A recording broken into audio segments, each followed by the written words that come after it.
बहुत सी चीज़ें स्पष्ट हैं। भारतीय जनता पार्टी ने जिस तरीके से पहली सूची जारी कर दी थी बहुत पहले, उससे ये संकेत मिल रहा था कि वो राजनैतिक रूप से जो चुनावी रणनीति रहती है, उसमें कोई बहुत बड़ा परिवर्तन करने वाली है। कि कांग्रेस कुशवाहा वोट बैंक गंवाना नहीं चाहेगी। जो ओबीसी की 16 बड़ी जातियां हैं। अच्छा, नारायण त्रिपाठी जिस पार्टी की बात कर रहे हैं बिंद की, वो अभी पार्टी तो धरातल पर कहीं दिखाई नहीं दे रही। नमस्कार, मैं मृदुल पांडे हूं और आप IBC 24 का डिजिटल प्लेटफॉर्म खबर विभाग देख रहे हैं।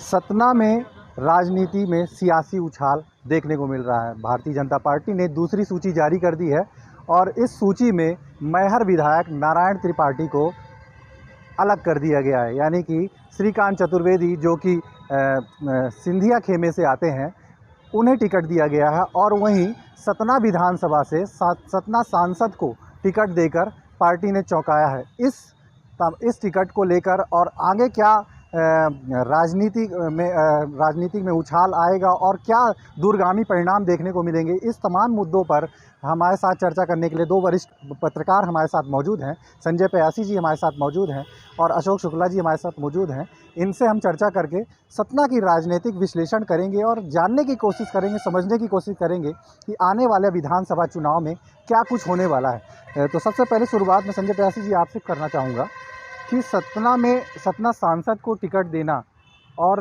मैहर विधायक नारायण त्रिपाठी को टिकट ना देना किस ओर इशारा कर रहा है सतना की राजनीति? इसमें बहुत सी चीज़ें स्पष्ट हैं। भारतीय जनता पार्टी ने जिस तरीके से पहली सूची जारी कर दी थी बहुत पहले, उससे ये संकेत मिल रहा था कि वो राजनैतिक रूप से जो चुनावी रणनीति रहती है, उसमें कोई बहुत बड़ा परिवर्तन करने वाली है। और इस तरह की भी चर्चाएं थी कि इस बार बहुत सारे सांसदों को पार्टी मौका देने की स्थिति में है। तो उसमें सतना सांसद जी का भी नाम आ रहा था और पार्टी ने उन्हें ये मौका दिया सतना से चुनाव लड़ने का। और दूसरा, जहाँ तक नारायण जी की बात है, तो नारायण जी का जो पिछले 2-3 सालों से गतिविधियाँ रही हैं, वो बहुत उभयपक्षी रही हैं। वो ये स्पष्ट नहीं कर पा रहे थे कि वो किस दल के साथ हैं, उनकी प्राथमिकताएं किस दल के साथ हैं। तो बीजेपी ये शुरू से कोशिश में लगी हुई थी कि भाई उनके विकल्प के तौर पर किसी न किसी व्यक्ति की तलाश की जाए। अब संयोग से जब सिंधिया जी आ गए भारतीय जनता पार्टी में, तो उनके समर्थकों को भी कई जगह पूरे प्रदेश में अवसर मिला आने को। मैहर में भी वही देखने तो वही श्रीकांत जी भी, उनको अवसर समझ में आया कि अगर सिंधिया जी की परिस्थितियां मजबूत हुई बीजेपी में कभी, तो मुझे भी अवसर मिलेगा। तो वो भी कांग्रेस छोड़ के इसमें आ गए। अच्छा अशोक जी, मैं आपसे ये बात जानना चाहूँगा कि कहीं ना कहीं हमेशा देखा जाए तो ब्राह्मण कैंडिडेट सतना विधानसभा से रहा है। इस बार ब्राह्मण कैंडिडेट, क्योंकि जातिगत समीकरण अगर देखें तो सतना में जनाधार है, ब्राह्मण बाहुल क्षेत्र माना जाता है।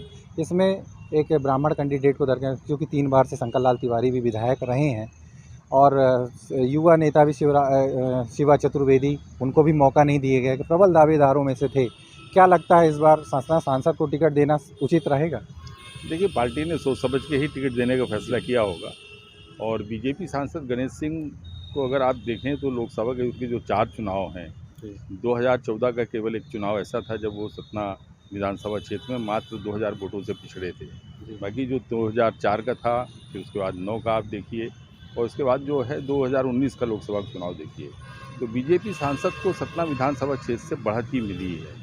तो मुझे लगता है कि जो जातीय समीकरण की आप जो बात कर रहे हैं, उसका असर थोड़ा बहुत तो पड़ता है, लेकिन उसका बहुत असर पड़ेगा इसकी संभावना मुझे कम नज़र आती है। भीतरघात की कितनी उम्मीद लगती है? देखिए, अब बीजेपी सांसद गणेश सिंह यहाँ घोषित प्रत्याशी हैं। उनके खिलाफ जो कुछ थोड़े बहुत स्वर सुनाई देना था वो सुनाई भी दे रहे हैं। रत्नाकर चतुर्वेदी टिकट की दावेदारी कर रहे थे और अब उनको टिकट नहीं मिली है, तो कुछ उन्होंने थोड़ा सा नाराज़गी भी जाहिर की है। शंकर लाल तिवारी जो यहाँ पे प्रबल दावेदार थे, 3 बार के विधायक रहे, उन्होंने कहा कि पार्टी का निर्णय जो है शुरुधार है। हालांकि शंकर लाल तिवारी और सांसद गणेश सिंह की आपस में कभी बनी नहीं है। और ब्राह्मण और पटेलों के बीच में, मतलब मुझे ये कहने में संकोच नहीं है कि विंध्य प्रदेश की राजनीति में कभी क्षत्रिय और ब्राह्मण आमने सामने हुआ करते थे, लेकिन इधर हाल के 10-15 वर्षों की अगर हम राजनीति देखें तो ब्राह्मण और कुर्मवंशी जो हैं, कुर्मी जो हैं, पटेल जो हैं, वो आमने सामने हैं। तो जातिगत तो विरोध है, लेकिन अब ये राजनीति में इसका कितना असर होगा ये तो थोड़ा आने वाले वक्त में पता लगेगा, क्योंकि अभी 2 पार्टियां और हैं जिनके प्रत्याशी घोषित होना बाकी है। जैसा कि नारायण त्रिपाठी ने घोषणा की थी कि वो पृथक बिंदु बनाकर जो है सभी 30 सीटों पर अपने प्रत्याशी उतारेंगे। तो देखना ये है कि पृथक बिंदु से यहाँ पे कौन आता है और बसपा से यहाँ कौन आता है। अच्छा, नारायण त्रिपाठी जिस पार्टी की बात कर रहे हैं बिंद की, वो अभी पार्टी तो धरातल पर कहीं दिखाई नहीं दे रही है। नहीं, लेकिन वो लंबे समय से एक जो आंदोलन वो शुरू किए हुए थे, एक मूवमेंट चला रहे थे, हालांकि वो बीच में कभी तेज़ होता था, कभी मध्य पड़ जाता था। और अभी भी उन्होंने हाल में अभी कुछ समय पहले ही उन्होंने इस बात की घोषणा की है कि पृथक बिंदु को लेकर जो है तो सभी सीटों पर अपने प्रत्याशी उतारेंगे। तो अगर वो उतारते हैं तो कुछ ना कुछ नुकसान तो वो जो है बीजेपी को भी नुकसान पहुँचाएगा और कांग्रेस को भी नुकसान पहुँचाएगा। संजय जी, मैं आपसे ये बात करना चाहूँगा कि सतना विधानसभा में कांग्रेस का कैंडिडेट निश्चित ही एक उम्मीद या कहा जाए कि प्रबल दावेदार सिद्धार्थ कुशवाहा ही है। यदि उनको टिकट कांग्रेस देती है तो दोनों ओबीसी नेताओं के बीच तो जनता किस ओर रुख करेगी, क्या लगता है आपको? इसकी संभावना अब थोड़ा कम नज़र आ रही है, क्योंकि एक तरीके से लोकसभा के एक मजबूत प्रत्याशी को विधानसभा में अवसर मिलने के बाद एक संभावना कांग्रेस भी तलाशेगी कि सिद्धार्थ को लोकसभा प्रत्याशी के तौर पर प्रस्तुत करे जनता के बीच में, और विधानसभा में कोई नया प्रत्याशी दे जो सांसद गणेश सिंह के खिलाफ मजबूती के साथ खड़ा होकर लड़ सके चुनाव। तो देखिए, अभी तो इस पर तस्वीर साफ होना बाकी है। वर्तमान परिप्रेक्ष्य में सतना की राजनीति क्या कहती है कि कितनी सीटें आने की संभावना है और किन कैसे प्रत्याशियों को, कांग्रेस को अपनी मजबूती के लिए कैसे प्रत्याशी उतारने चाहिए मैदान? देखिए, अभी तक तो कांग्रेस की तरफ से कोई सूची आई नहीं है, लेकिन जो संभावित नाम है उसमें अगर सतना विधानसभा क्षेत्र की आप बात करें तो यहाँ पे जो सिद्धार्थ कुशवाहा हैं, क्योंकि जातीय समीकरण कुछ इस तरह से है कि कांग्रेस कुशवाहा वोट बैंक गंवाना नहीं चाहेगी। जो ओबीसी की 16 बड़ी जातियाँ हैं उसमें अगर आप देखें तो केवल कुशवाहा और कुछ हद तक आपके जो हैं बारी हैं या सोनी हैं या रजक हैं, वो कुछ हद तक ये कांग्रेस के साथ में है। बाकी सब के सब जो ओबीसी का एक बड़ा तबका जो है वो बीजेपी के साथ में बना हुआ है। और जो आपने पूरे सतना ज़िले की 7 विधानसभा सीटों की आपने बात की है, तो नागौद अभी चूँकि प्रत्याशी तय नहीं है, लेकिन ऐसा लगता है कि नागौद एक बार फिर से जो है बीजेपी के पक्ष में जा सकता है। चित्रकूट में लगातार 2 बार से नीलांशु जीत रहे हैं, उपचुनाव भी वो जीतते हैं, उसके बाद 2018 का चुनाव जीतते हैं। और एक बार अब जब फिर से सुरेंद्र सिंह गरवार को टिकट दी गई है तो मुझे कहने में संकोच नहीं है कि वहाँ पर कांग्रेस ज़्यादा मजबूत है, ज़्यादा बेहतर स्थिति में है। जो आपकी मैहर की बात हो रही है, तो मैहर में श्रीकांत को 2018 में कोई 4505 वोटों से नारायण त्रिपाठी ने हराया था, और तब भी जो है नारायण त्रिपाठी और इनके बीच में मुकाबला, फिर एक दिलचस्प मुकाबला देखने को मिलेगा। नारायण मैहर में आज भी मजबूत हैं। उसकी वजह ये है कि वहाँ का जो मुस्लिम और दलित वोटर है और साथ में ब्राह्मण जो वोटर है वो बड़ी संख्या में आज भी नारायण के साथ में बना हुआ है।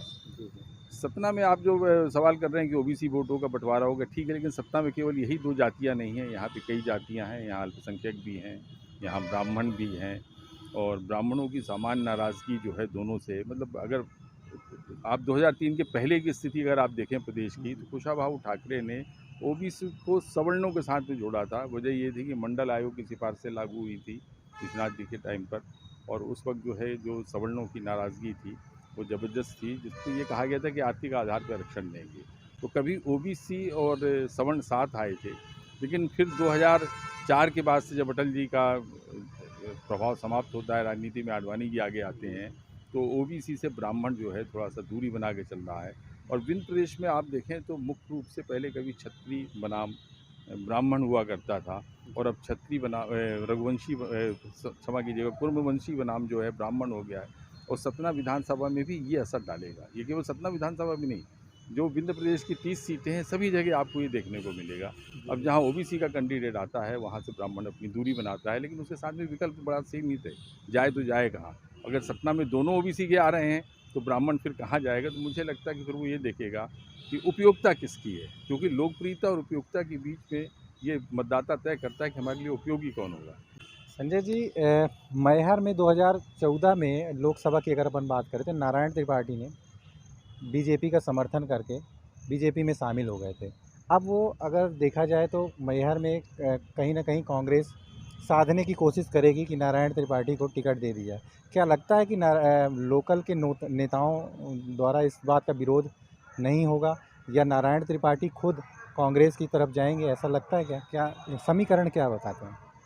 हाँ, अगर आप गौर करें कि 2014 के पहले जी मैहर की कांग्रेस पूरी तरीके से कहीं ना कहीं नारायण त्रिपाठी के हाथों में आ गई थी, और 14 में नारायण के जाते ही, मतलब बीजेपी में शामिल होते ही, जो मैहर में कांग्रेस का संगठन था वो करीब करीब छिन्न भिन्न सा हो गया था। जी तो संगठन के विरोध की अगर बात करेंगे तो वो तो उसकी स्थितियां समाप्त है, क्योंकि वो नारायण के साथ आए और नारायण के साथ गए और नारायण के साथ रहे, और आगे भी नारायण के साथ ही रहेंगे।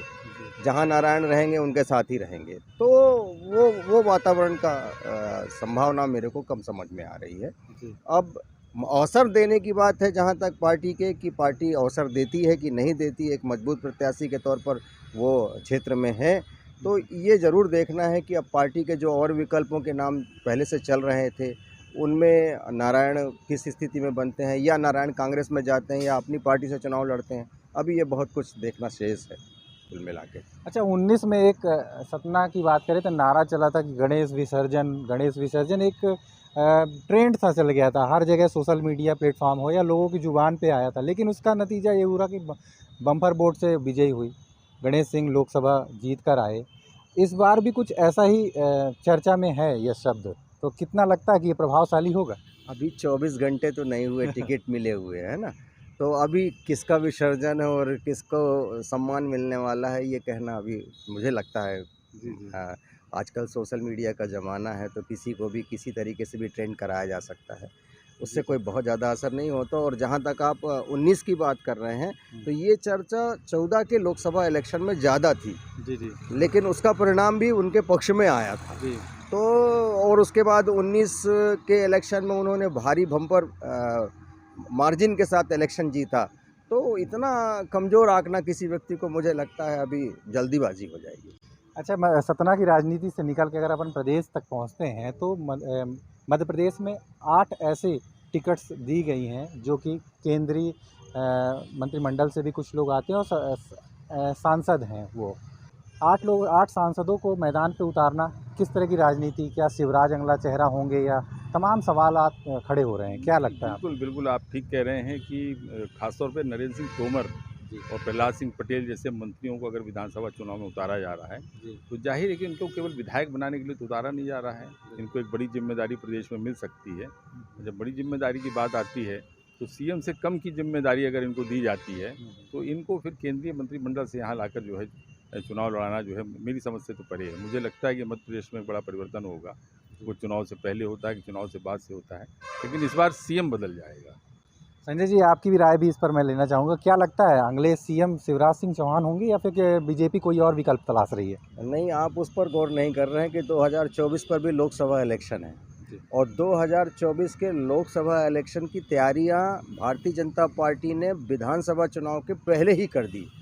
ये इसका संकेत है। जी 7 लोकसभा के विजयी प्रत्याशियों को विधानसभा में उतारना, मतलब भारतीय जनता पार्टी ने ये सिद्ध कर दिया कि दिल्ली के बजाय आप जाकर जनता के बीच में, प्रदेश में जाकर संघर्ष करिए और वातावरण निर्माण करिए पार्टी के पक्ष में। तो ये आने वाले 24 के इलेक्शन के संकेत है। प्रदेश की राजनीति में आने वाले समय में क्या होगा, कौन मुख्यमंत्री बनेगा, कौन नहीं बनेगा, क्या होगा, ये अभी ये मान के चलिए कि वही भारतीय जनता पार्टी भी वर्तमान में पूरी तरीके से कारपोरेट कल्चर पे काम करने लगी है, जिसका हस्र कांग्रेस के ज़माने में हुआ करता था कि हाई कमान जो फैसला ले लेते थे, रातों रात कहीं का मुख्यमंत्री, कहीं का राज्यपाल बदल जाता था। वही परिस्थिति लगभग अब भारतीय जनता पार्टी की परिस्थितियों में भी नज़र आने लगी। चुनाव में अमूमन देखा जाता है कि जो हमेशा महंगाई, बेरोजगारी, तमाम मुद्दे होते हैं, वो मुद्दे दरकिनार हो जाते हैं और जातिगत आंकड़ों पे हमेशा देखा जाता है कि बिंद की राजनीति होती है। आप अगर गौर करेंगे तो 2019 के इलेक्शन के बाद भारतीय जनता पार्टी केंद्रीय तौर पर, राष्ट्रीय तौर पर इस बात की घोषणा किया था कि हमने जातिगत आधार पर न टिकट बांटे, न जातिगत आधार पर वोट मांगे। अब ये बात बिल्कुल आपकी सत्य है कि विंध्य का क्षेत्र शेष हिंदुस्तान से थोड़ा सा हम राजनीतिक दृष्टि से अलग मानते हैं, क्योंकि ये आज़ादी के बाद से ये परिस्थिति यहाँ देखने को मिली कि जातिगत समीकरणों को आधार बनाकर ही यहाँ की राजनीतियों में जो लोग आगे बढ़े वो कहीं ना कहीं उसके पोषक रहे, और उन्होंने एक खेमा तैयार किया जाति संवर्ग के आधार पर। और वर्तमान में भी आप अगर गौर करेंगे तो बहुत सारे छोटे बड़े नेता जो सक्रिय हैं राजनीति में, वो ऐसे ही लोगों का पोषण कर रहे हैं जो उनके सजातीय होते हैं या उनके लिए महत्व। आप कभी भी किसी भी बड़े नेता को ये इस तरह से नहीं देखेंगे कि उन्होंने किसी दूसरे वर्ग के नेता के सपोर्ट में अपने आप को ऊपर किया या उसको आगे बढ़ाया। इसके अवसर बहुत कम दिखाई देते हैं। तो इसका मतलब ये है कि ये जो जातीय परिस्थितियों राजनीति में दिखाई देने की बात है वो विंध्य में करीब करीब स्पष्ट है, और नेता भी उसको पोषित करते हैं कहीं ना कहीं। शुक्ला जी, आखिरी सवाल आपसे करना चाहूँगा कि सतना की जनता या विंध्य की हम बात करें और सतना की 7 विधानसभा सीटों की बात करें, तो यहाँ की जनता को क्या देख के वोट करना चाहिए, किस तरह का लीडर होना चाहिए, किस तरह वो चयन करे? देखिए, जो जन अपेक्षाओं का सम्मान करे तो लीडर तो वही अच्छा होता है जनता के लिए, लेकिन ऐसा होता नहीं है।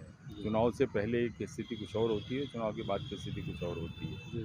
और जब तक जनता के पास में राइट टू रिकॉल जैसा अधिकार नहीं होगा, तब तक ना तो जनता अपने मन मुताबिक लीडर से काम ले पाएगी और न चुन पाएगी। पार्टियां जिसको चुनती हैं या जिसको प्रत्याशी बनाती हैं, उसको हमारे सामने रख देती कि आप वोट दीजिए। हमारे सामने स्थिति होती है कि एक नाकनाथ एक सांपनाथ है, फिर हम उसमें देखते हैं कि जहरीला कौन कम है और उसको हम लोग वोट देते हैं। ये वास्तविकता है हमारे भारतीय राजनीति की, और विंध्य प्रदेश में भी हम यही देख रहे हैं। फिर एक बात जो मैंने आपसे कुछ देर पहले कही थी, उपयोगिता। जनता ये भी देखती है कि उनके लिए कौन सा उपयोगी होगा। 2 चीज़ें और भी रहती हैं इसके साथ में। जिसकी सरकार बनती है या बनती हुई नज़र आती है, जिसकी संभावना दिखती है कि भविष्य में इसकी सरकार बनेगी, उसके प्रत्याशी के पक्ष में जो है एक 5% 7% मतदाता जो है अपने आप स्वाभाविक रूप से शिफ्ट होता है। और जो भी आप कुछ देर पहले जो प्यासी जी से आप जातियों की बात कर रहे थे, पूरे हिंदुस्तान की राजनीति जातियों में बटी है और उसके बाद में पार्टियों में बटी है। आज मुलायम सिंह है, मायावती हैं या आरजेडी है, या आप जो महाराष्ट्र की राजनीति उसको आप देख लीजिए, ये सब जातिगत आधारित राजनीति है।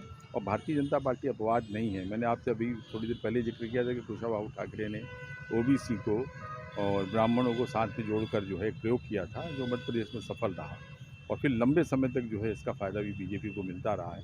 और अब तो जो दलित है वो बीजेपी के साथ में जाके जुड़ गया है, वो खैराती योजनाओं का असर है। और फिर अगर आप कहते हैं कि साहब जातिगत आधारित राजनीति नहीं है या बीजेपी ऐसा दावा करती है, तो मोदी जी बिहार की चुनाव प्रचार में जाके खुद को ये बताते हैं कि वो महादलित हैं, ओबीसी से हैं। ये सब क्या है? तो देश की राजनीति जो है जाति आधारित राजनीति पर ही टिकी हुई है, और जातियों का राजनीति में विशेष महत्व है। एक सोशल इंजीनियरिंग की चर्चा आई थी 2000 मेरे ख्याल से 2013 के इलेक्शन से पहले, जो है यूपी के इलेक्शन के बाद, और मध्य प्रदेश की राजनीति में भी जो है सोशल इंजीनियरिंग की बात। तो सोशल इंजीनियरिंग क्या थी? दलित को सवर्णों से जोड़ना। और विंध्य प्रदेश में भी ये प्रयोग जो है कुछ हद तक सफल रहा था, अच्छी कामयाबी भी मिली थी इसमें बीएसपी को।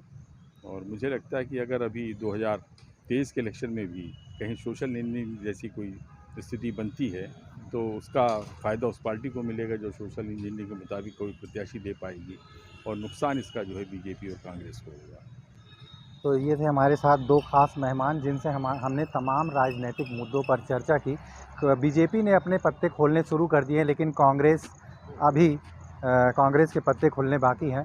हालांकि कांग्रेस अपने प्रत्याशी जब मैदान पर उतारेगी, उसके बाद ही यह तय हो पाएगा कि आगे की राजनीति और परिप्रेक्ष्य किस तरह से बदलेंगे। फिलहाल मुझे और मेरी टीम को दीजिए इजाज़त। नमस्कार।